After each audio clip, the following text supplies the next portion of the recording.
Winter weather advisory in effect from 10 p.m. this evening to 10 a.m. EST Thursday. What? Freezing rain expected. Total ice accumulations between 1/10 and 2/10 of an inch. Where? Portions of north central, northeast, and northwest Ohio. When? From 10 p.m. this evening to 10 a.m. EST Thursday. Impacts. Difficult travel conditions are possible. The hazardous conditions could impact the Thursday morning commute. Additional details. Freezing rain will begin transitioning to light rain early Thursday morning. However, slick spots may linger through mid-morning as surface temperatures remain chilly in the mid-30s. Temperatures will warm into the 40s by early afternoon. Slow down and use caution while traveling. Prepare for possible power outages.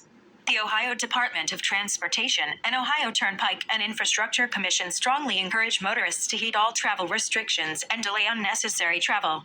Visit www.ogo.com for the latest travel, roadway, and traffic conditions. Be prepared for slippery roads. Slow down and use caution while driving. If you are going outside, watch your first few steps taken on stairs, sidewalks, and driveways. These surfaces could be icy and slippery, increasing your risk of a fall and injury.